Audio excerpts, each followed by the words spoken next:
University. Sir has completed his post-graduation and PhD from Bharati Vidyapeeth Team to be University.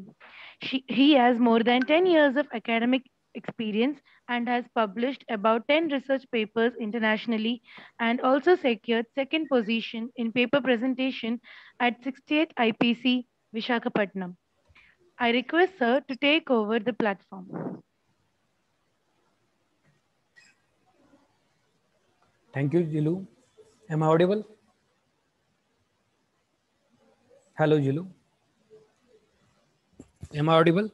Yes, sir, Yes, you are sir. audible. Yeah. Yes. Good morning to one and all. I, Dr. Sandeep Pathare, Assistant Professor, Pune College of Pharmacy, welcomes you all in this session of 2 weeks quality improvement program for the faculty sponsored by AICT and organized by Pune College of Pharmacy. Today, it gives me an immense pleasure to introduce one of the renowned faculty and pediatric surgeon of Bharati Medical College and Hospital, Dr. Neeta Milind Hanvante Madam. Jilu, next slide, please. Dr. Neeta Milind Hanvante Madam is currently working as Associate Professor in Pediatrics, Bharati Vidyapeeth Deemed University Medical College, Bharati Hospital and Research Center, Katras, Dhankaudi, Pune. She is having more than 11 years of teaching experience in the Bharati Hospital and Medical College, Pune. She used to work as a full-time consultant and pediatrician at Ruby Hall Clinics till 9 years. Also, she worked as a full-time consultant in Jahangir Hospital and Research Center, Pune. Previously, she worked more than 10 years as a registrar in United Kingdom. Dr. Neeta has done her MBBS from Grand Medical College, Mumbai. She has also completed DCH from Mumbai, later completed her MD in Pediatrics from University of Mumbai, also completed her MRCP from Royal College of Physicians from London, UK.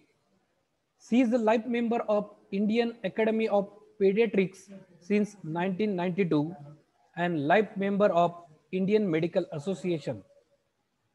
She has published more than 30 research articles in various national and international journals of repute. She has also presented research papers in various national and international conferences.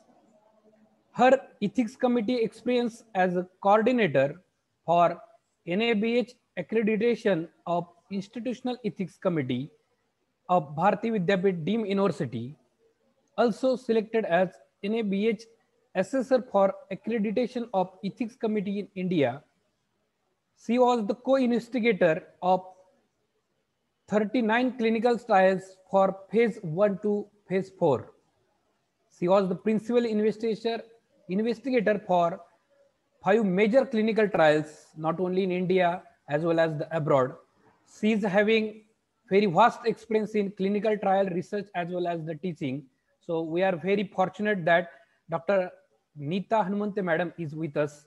So with this brief introduction, I would like to request Dr. Neeta Madam kindly take over the session. Over to you, Madam.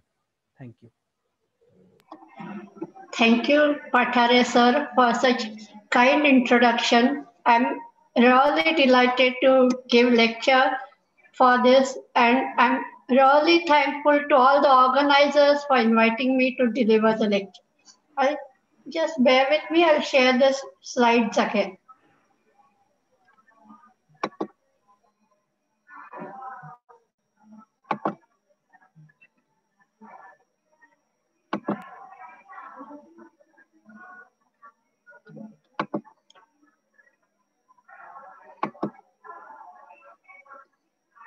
Good morning. Good morning, everyone. Basically, I'm a pediatrician working in Bharati Hospital, and we are into this clinical trial. We conduct a lot of vaccine clinical trial. So, adverse event following immunization is what we practice day in and day out in our OPD. So today we'll be covering basically what is AEFI, what is adverse events, what are the types, how do you assess severity of adverse events following vaccination, how do you manage, most important, how do we do reporting, and I will be sharing with you my practical experience about AEFI in vaccine clinical trials particularly.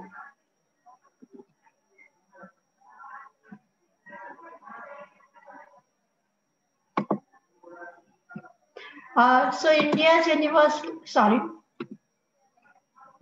universal program targets around 27 million newborns, about 30 million pregnant women each year for vaccinations. Goal of immunization is to protect the individual and the public from vaccine preventable diseases. Although all vaccines used in our national immunization program are safe and effective if used correctly. But just a word of caution, no vaccine is completely risk-free and there are known or unknown adverse events which may result following immunization.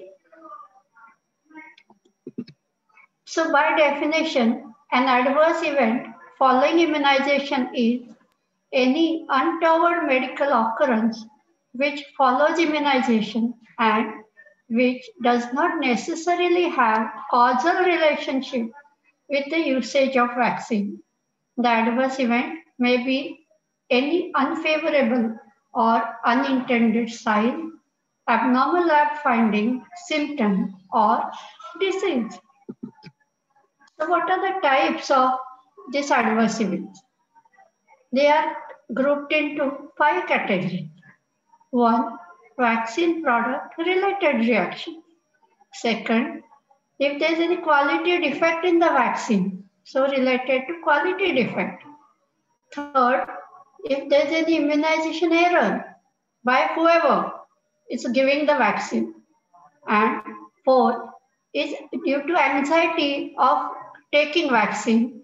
And the fifth is coincidental event at the time of vaccination. So the WHO cause-specific definition of AEFIs, as we seen in the earlier slide, first, vaccine product-related reaction, which is caused or precipitated by a vaccine due to one or more of the inherent properties of the vaccine product. Then vaccine quality defect related reaction, which is caused or precipitated by a vaccine that is due to one or more. Sorry. Shall I continue? Yes, ma'am. Okay. Due to quality defects of the vaccine product, including its administration device as provided by the manufacturer. Immunization error, it's caused by inappropriate vaccine handling, prescribing, or administration. Anxiety-related reaction is arising from the anxiety about the immunization, and coincident is any event which is happening at the time of vaccination. What are the examples? Example of vaccine product-related reaction is the babies get extensive limb swelling, redness following DPT vaccination. Quality defect-related reaction may be failure of the vaccine to work. So any lot of polio vaccine, suppose, if it's not working, may cause paralytic polio. Immunization error-related reactions, transmission.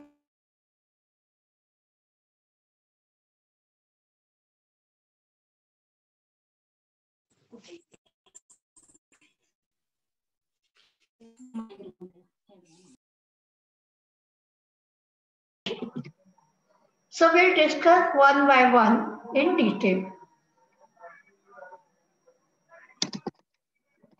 The vaccine reaction is an individual's response to inherent properties of the vaccine, even when vaccine has been prepared, handled, and administered correctly.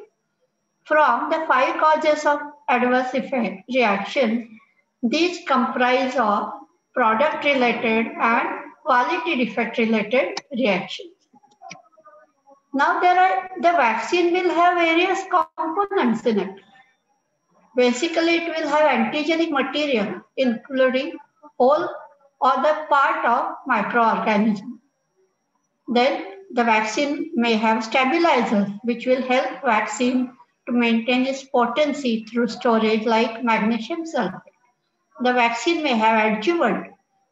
Why adjuvants are used? To improve the immune response to vaccine, like aluminum salts are used.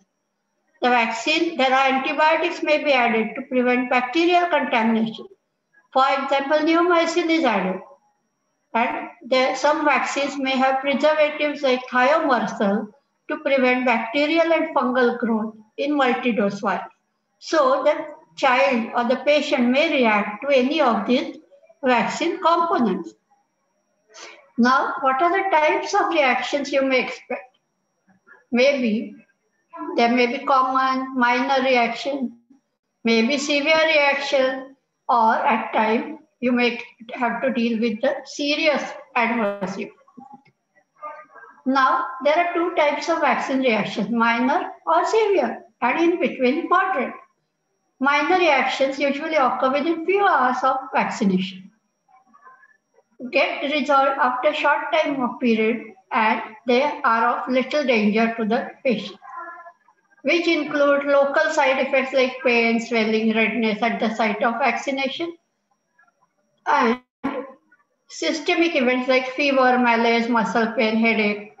Now, there may be reactions like diarrhea, slight vomiting following rotavirus vaccine, which is given orally. So, reaction will depend on the route of administration of the vaccine. Like this kind of reactions we see very commonly in our practice in pediatrics, where there may be redness, swelling around the injection site.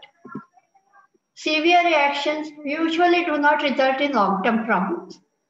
They are rarely life-threatening, but may be disabling. For example, maybe allergic reaction to vaccine. Somebody may get seizure following the vaccination. And sometimes these severe reactions you may confuse with the serious reactions. But there are 2 different terminologies of serious and severe. Severe event means which will describe the intensity of that particular event, whether it is mild, moderate, or severe. The event itself may be of relatively minor medical significance. For example, fever, which is relatively minor event, but according to severity, it can be graded as mild, moderate, or severe. So what the important is, you should not mix these 2 terms, serious and severe. They are different. They are not interchangeable. Serious side effects or adverse events following vaccination are categorized into these 5 things. It may result in death, maybe hospitalization or prolongation of existing hospitalization, persistent or significant disability due to the vaccine, may give rise to congenital anomaly or birth defect, and maybe life-threatening event. Thus, this slide will show you there are 2 different categories. Severe reaction is not regulatory term, whereas serious reaction, SAE, serious adverse reaction, is a regulatory term, which is any untoward medical occurrence which occurs at any given dose of vaccine.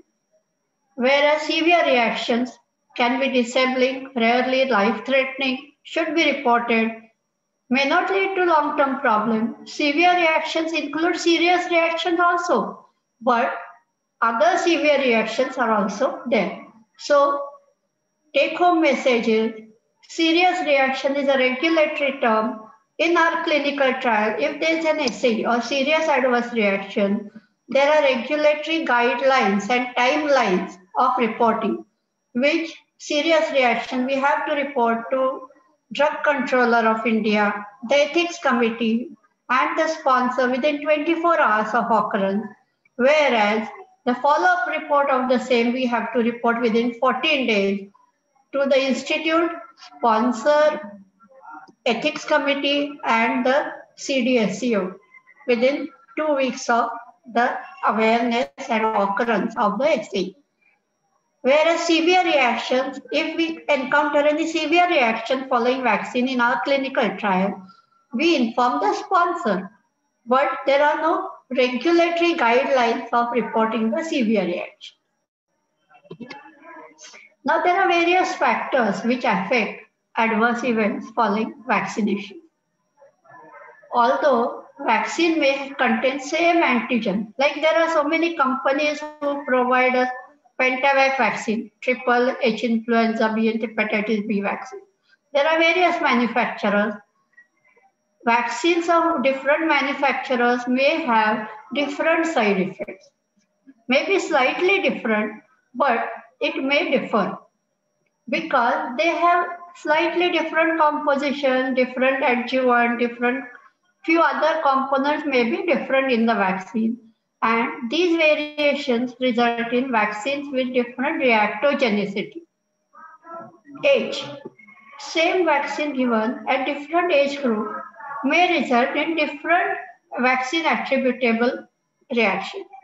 For example, MMR given in infant may cause febrile convulsion, whereas it will not cause any problems, no convulsions or seizures if given in the adolescent. Then dose of vaccine, when it is given, is also important. A DPT given as a primary dose at 6, 10, 14 weeks of age baby usually does not cause as much problem as it would cause when given as a booster dose. So these factors do affect the adverse occurrence of adverse effects. Now, as per the frequency of adverse reaction, the terminology is there, coined as very common, more than 10%, common between 1 but less than 10%, then uncommon, which is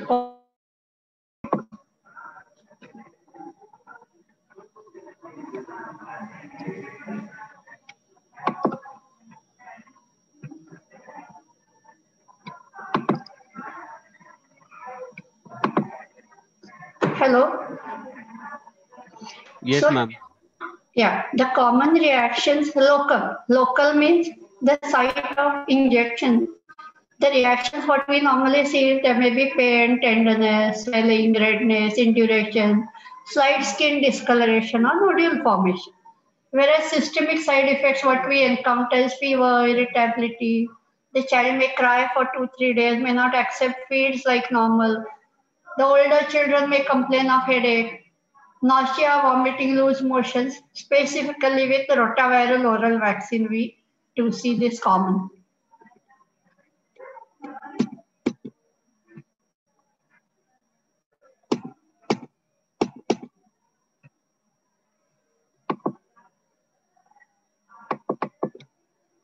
There are few rare vaccine reactions like BCG causing suppurative lymphadenitis, osteitis, disseminated BCG infection, hepatitis B causing anaphylaxis within 1 hour, measles vaccine and varicella may cause febrile convulsion. MR vaccine may cause thrombocytopenia. Oral polio vaccine can cause vaccine-associated paralytic poliomyelitis. Tetanus can cause brachial neuritis. Yellow fever may be associated with viscerotrophic disease, but these are rare vaccine reactions. Now we move on to AEFI due to immunization error. Now vaccination errors means from storage of vaccine, handling of vaccines, vaccine preparation and vaccine administration. Any error in any of these things would give rise to adverse effect. For example, like vaccination in infant and children, we do not give on the buttocks because there is danger of damaging the sciatic nerve. So we usually prefer the anterolateral thigh of the baby. Suppose if somebody gives injection on the buttock, the child may have sciatic nerve damage. If vaccines are transported in the high or low temperatures than recommended or stored incorrectly, if there is no electricity and vaccines are stored in the refrigerator where temperature is not monitored, or vaccines, some vaccines like T containing vaccine, TT, DPT, typhoid, should not be frozen. If they are frozen during transport, like vaccines like polio, suppose if we are not maintaining cold chain, exposing vaccine to excessive heat or cold, it will damage the vaccine potency and may increase the local reactions if we use the incorrect vaccine, and efficacy may be lost. So these are the types of programmatic errors. Non-sterile, giving non-sterile injection, improperly sterilizing syringe and needle, contaminated vaccine or diluent, reuse of constituted vaccine at subsequent session, wiping the needle with a swab, administering injection over the clothes on the wrong side may cause abscess and infection. If they reuse the disposable needle and syringe, maybe there is risk of transmission of blood-borne infections such as HIV, hepatitis B, hepatitis C. If there's any error during reconstitution of the vaccine, some vaccines come in a dry powder form, which needed to be reconstituted. If you use incorrect diluent, if you use another drug instead of diluent, if it is not reconstituted properly, then if you do not shake the vaccines properly, specifically DPT vaccine, they tend to settle down. So you need to shake the vial or roll it between your palms prior to administering, taking out the vaccine from the vial. If you forget to do that, or if sisters don't do it, the vaccine may become ineffective. If you use different drug is given instead of diluent, like insulin causing death is reported, then giving injection, as we said, giving injection at incorrect site. If BCG is given subcutaneously instead of intradermal, may cause local lymphadenitis, may cause abscess. DPT given superficially instead of going deep intramuscularly, again will cause severe local reactions. As we discussed earlier, giving injection in the buttocks will cause sciatic nerve damage. If vaccine transportation and storage is incorrect, vaccines may become ineffective, or local reaction may be more due to frozen vaccine. If somebody ignores the contraindications, if the child, there are always, in the clinical trial and also in the pediatric OPD, we always ask them, did child have any problem due to prior vaccination? Or is he allergic to something? Did he suffer any anaphylaxis? If you ignore these contraindications, you would have it. There may be serious adverse events. How to minimize this? Basically here, our sisters are very well trained. They are trained on administration of each and every vaccine. In clinical trial, we use vaccine ourselves. The sponsor gives us vaccine in the particular temperature. We store it at particular temperature. We administer it as per the protocol which is given by the sponsor. In the pediatric OPD also, sisters are well trained how to handle vaccine, how to keep inventory, how to arrange them in the refrigerator. So how to give vaccine, they always check the expiry date. For the polio, they will check the VVM, vaccine vial monitor. And this continuous training is ongoing so as to prevent the adverse events. So we use separate and separate syringe for each vaccine. If we have to give, like at 6, 10, 14 weeks, we give multiple vaccines for infant. We give pneumococcal vaccine, one thigh, EG6 or 6-valent vaccine on another thigh intramuscularly. We cannot mix these two in one syringe just for convenience. Can't. If it is done, then definitely we are going to have more AEFI. Then we give rotaviral vaccine orally, we give polio vaccine orally. So all these vaccines as given in the national schedule, we follow the same guideline. Use separate needle, separate syringe for each vaccination. We keep that particular interval between two vaccinations. We always check the label of vaccine, label of diluent, expiry date, VVM. Shake the T syringe hepatitis B vaccine before drawing the dose. Reconstituents are only used for that particular vaccine. We record the time of reconstitution of vaccine because for measles and BCG vaccine, once reconstituted, they come as multi-dose vials and they have to be consumed within 4 hours after reconstitution. If they could not be used within that stipulated time, we need to discard the reconstituent while even if there are doses left. Now we move on to this. What are the examples? You must have read recently in Yavatmal during our National Polio Immunization Day, 12 children in the Yavatmal district were given sanitizer instead of oral polio vaccine. These children were all below 5 years of age, were admitted in the government hospital. This was reported at the primary health care center in a village during this national polio drive. And why it happened? Apparently, the news said because the doctor was using mobile phone and the sister didn't know which was the sanitizer and which was the vaccine. She just picked up one bottle and gave oral. So this is how these errors do take place. So continuous training, supervision is very, very important to avoid such errors. And I can proudly say that our sisters are so well trained that, touch wood, we do not get such immunization errors till now. Now, you must have read in the news that in this Oxford AstraZeneca vaccine clinical trial, initial 1,500 volunteers were given half the dose. That was dosing error.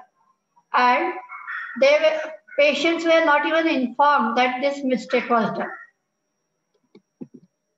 Long back in 1997, in Yemen, insulin was given instead of DPT vaccine, resulting in 21 deaths. So it's very, very important the vaccination is done correctly, using the correct vaccine, correct site, correct dose. Now we move on to the third type of AEFI, which is anxiety-related reaction. Now there are some individuals who can react in anticipation to and as a result of injection of any kind. Of course, if we see the infants, it is rare. We will not get such reactions because poor infants, they do not understand that they are going to be vaccinated. But this is more common in adolescents and adults. These reactions are not related to the vaccine product, but it's just because of the fear that they are going to receive injection. There are 4 common reactions which you may encounter as immunization anxiety-related reactions. There's fainting, which is relatively common, and this is usually does not require any management, and we just ask the patient to lie down for some time and take some sugar solution. Hyperventilation. As a result of anxiety due to vaccination, it may cause lightheadedness, dizziness, tingling mouth and hands. Just need reassurance. Vomiting. Younger children tend to react differently. They may vomit, like toddlers. Toddlers may, if they are brought to the side, they can realize, yes, now they are going to get a jab. They may start crying, they may vomit. Convulsions is very, very rare. Now, that another type of reaction what we saw earlier was coincidental event. These occur at the time of vaccination. Like for example, baby gets chicken pox in 2 days time post DPT vaccination. So baby may have had prodromal of chicken pox which we had not noted and baby was vaccinated. So these are coincidental events not related to our vaccination at all. So what are the treatment? How do we manage? We, in our immunization OPD and also in our clinical research unit, we keep emergency resuscitation trolley, drugs, ambu bag, intubation, everything ready. Suppose in case any of the patients get anaphylaxis. So emergency tray has to be there. Also we keep oxygen and suction ready for resuscitation. This is very, very rarely we encounter this. What commonly we may see is local reactions and systemic reactions. So we have to advise parents what to do at home. We advise them to give child or even the adults can take tablet paracetamol. Babies, we prescribe liquid paracetamol. Ask them to give extra oral fluids. If the child gets high fever, ask them to do what? Tepid sponging, paracetamol, or put cold pack at the injection site. Now, just one few words about mass immunization. Like there are a lot of times we conduct mass immunizations, like polio immunization drive. There was last year measles rubella vaccination drive by Government of India. Now, we have to be really careful during such times and you have to be vigilant about AFI. Adverse events and their effects during mass immunization can be minimized by proper planning aimed to reduce immunization errors. Components of such planning include thorough training of staff, monitoring and responding to AFI, and engaging the community. It can also be helpful to train staff on how to respectfully treat persons being immunized and their families, and this may limit the potential for negative publicity from AFI. Like suppose during the MR vaccination, if one site reports the children are fainting after the vaccination, its word spreads and other people do not come to that center. So till the investigations are done, till the causality is assessed, people just refuse to come for vaccination. So for the sake of population and doctors, we have to be really vigilant and treat the AFI as and when possible. Now there is a system of recording and reporting of adverse events following vaccination. AFI surveillance. Surveillance program demonstrates countries' intent of delivering quality immunization services with safe vaccines and ensure vaccine confidence. The AFI surveillance system has been in place since 1988 and national guidelines have been revised as and when, like 2005, 10 and 15. These guidelines provide information to healthcare providers and program managers at various levels, national, state, district, block, primary healthcare center level, for establishing sensitive AFI surveillance system. National guidelines provide complete guidance and details for reporting, investigating, and conducting the causality assessment of cases reported as AFI. Surveillance is an effective means of monitoring immunization safety and contributes to credibility of immunization program. It allows for proper management of AEFIs. Public alert on vaccine safety has increased through awareness and increased access to information such as through internet. So people are now aware. If there's one event somewhere in the world, people would know what's happening due to vaccine. Like we had recently the Covishield vaccine trial. And some of the participants, before they were enrolled in the study, they knew all the information, what was happening in UK, what was happening in Brazil, is it safe to take this vaccine? So AEFIs worldwide are regularly posted on the site. So people get aware of this through internet. Also, vigilance of healthcare providers on vaccine safety has increased due to strengthening of this surveillance. As a result, more and more concerns of quality and safety of vaccine are highlighted and demanded both by us and the public. So it is good for both parties. Now, how the adverse event following immunization, you have to first detect, report, investigate, and then to respond. This is not meant to apportion blame to the field staff, but rather to assist and support staff in providing higher quality services. This is not a blame game, that he has done this, he has done that. No. Whoever does it, it is our collective responsibility of the unit, or suppose it happens in healthcare centers, collective responsibility of all the people conducting vaccination. This terminology called cluster. Cluster of AEFI is 2 or more cases of same adverse event related in time, place, or vaccine administered. So, if you find, when do you start reporting this case? If there's serious AEFI, there's potential immunization error.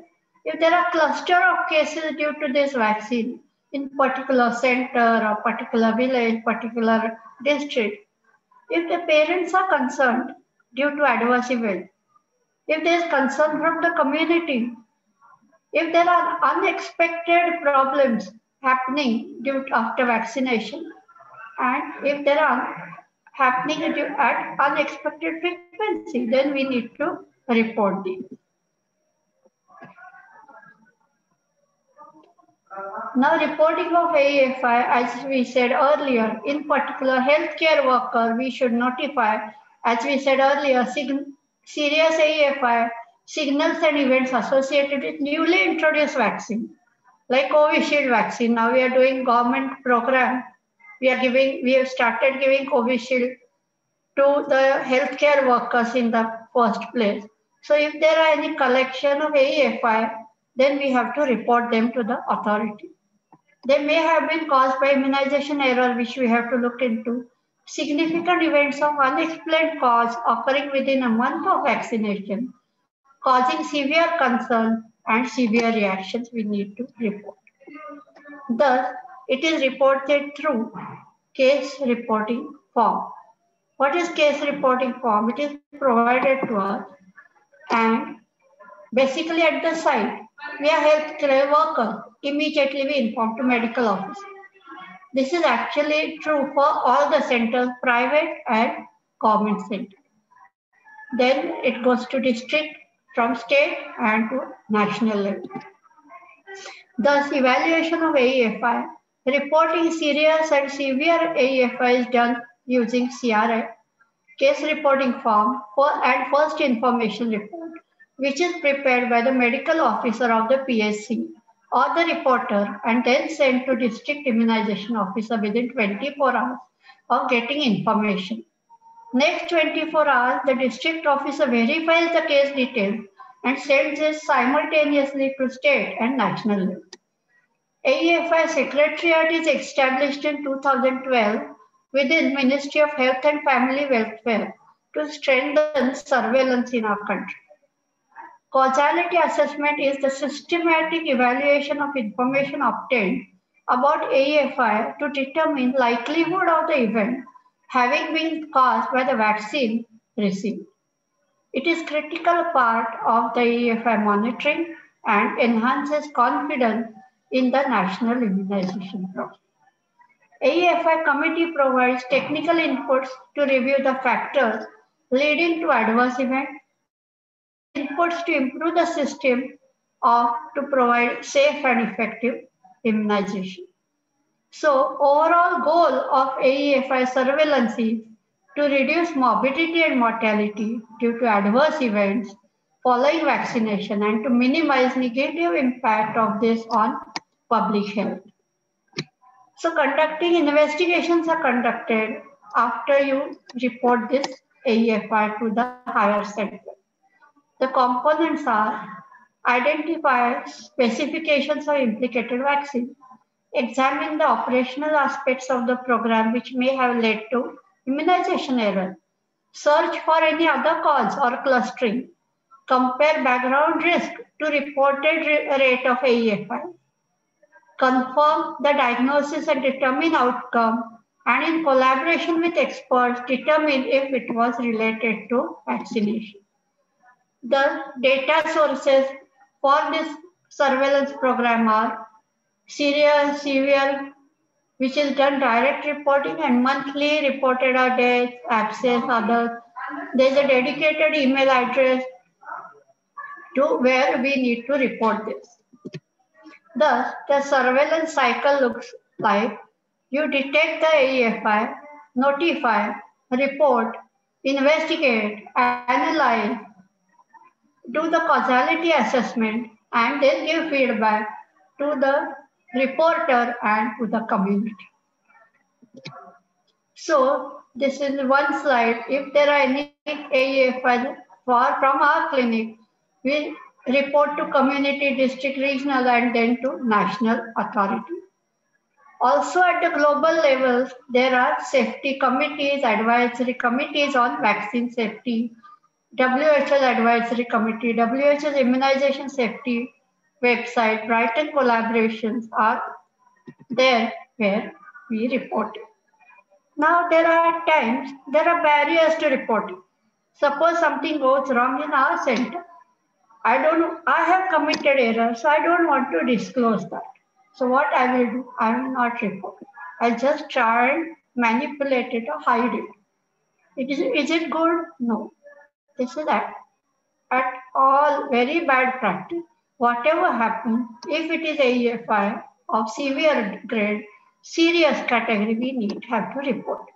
So barriers are not considering the event related to immunization, not knowing about the reporting system, lethargy, lack of interest or time, inability to find the form, fear that the report will lead to personal consequences, guilt about causing harm to somebody, and uncertainty about reporting. Should I report? Should I not report? Forget. Why to report? Who is going to find out? So this mentality we have to leave aside and do proper and prompt reporting. There is Central Immunization Safety Committee, which does time to time, it gives us guidelines, designs, gives us CRF forms and provides training. Thus, an ounce of prevention is always better than pound of cure. Good training, close supervision of healthcare workers, coupled with functional surveillance system for monitoring and reporting are the best guarantee against likelihood of event occurring at all. Thank you. I'm just going to share you that this is the diary. This is in our clinical research practice, what we use for collecting AEFI. This is the diary card for a study which we give to the parents. We conduct trials mostly in the pediatric age group. So I said parent, but for adult studies, we give a diary card to the adults, participants. They are supposed to fill in the diary card. Now this contains basically will tell you the subject's name, number. We provide our telephone numbers so that in case of emergency or any severe reaction, they can contact us immediately. Then they are given training on how to fill the diary card. They are told how to measure the redness, how to use the scale to measure the redness or swelling, and they have to, here they are given what you have to include and how you have to write. So these are the diary cards differ from sponsor to sponsor. This is a one sponsor does not mean it will be same for all sponsors. Diary card is given to the patient in the language which he understands well. Suppose if we understand Marathi, we give them Marathi diary card. If they understand Hindi, we give them Hindi diary card. Here, date-wise, solicited adverse events are something which occur in the 7 days. And unsolicited events are after solicited period is over till the next visit or till end of the study. For clinical trials, this is very, very important because these adverse events are compiled by the sponsor and reported to the DCGI as safety of the vaccine.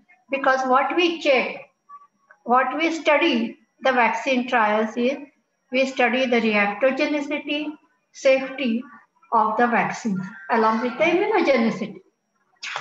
Now, there are here what we write is common solicited side effect which we may expect following the vaccine, and we ask them to write if there are were mild, moderate, severe, or disabling grade.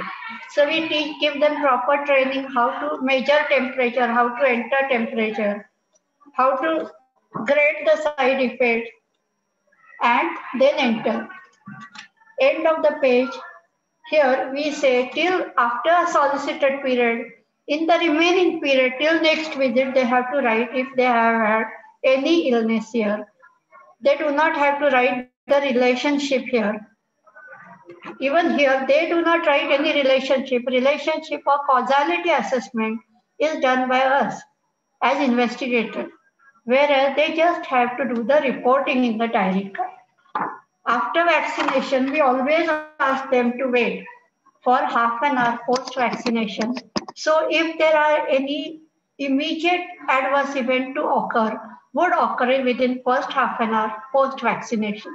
So during vaccine trial, we ask them to wait for half an hour at the site, which is not practical for routine OPD vaccination where marketed vaccines are given.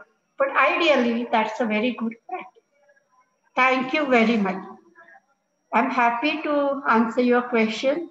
Thank you once again for asking me to deliver a talk.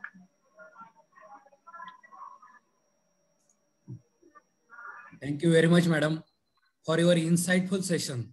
Now, the session is open for question and answer.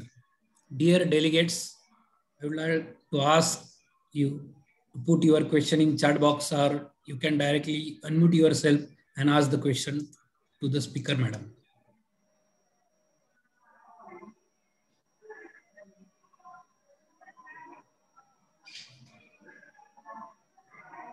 Madam, I have one question. Yes, sir. Sure. What is the prevalence of such AEFI in India? Actually, the common effects are common. As we saw that types of by the frequency, the common side effects like pain, swelling, redness at injection site is very common in children, more than 10%.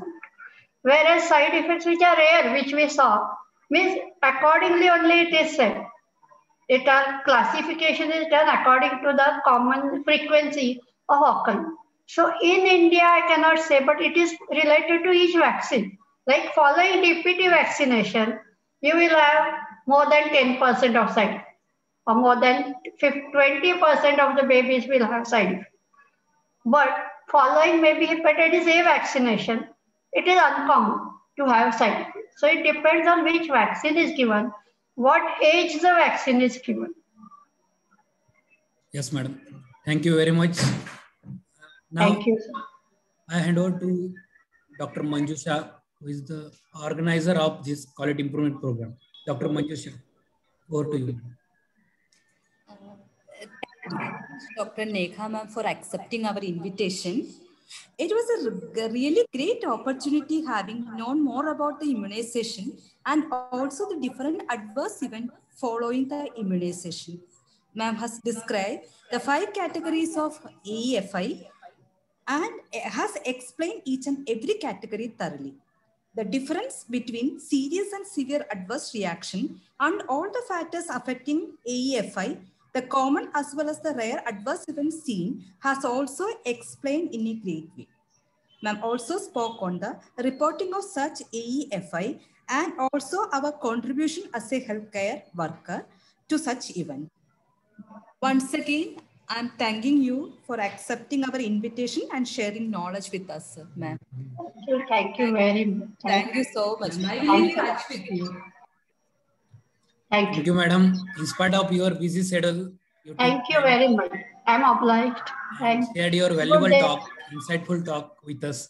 Thank you very much. Okay, thank you. I request all the delegates to kindly switch on their videos for a photo session.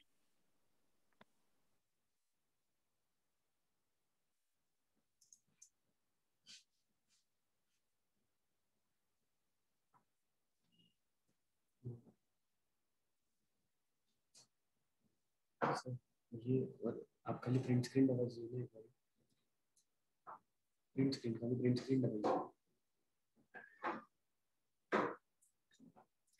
Thank you, dear delegates. Thank you very much.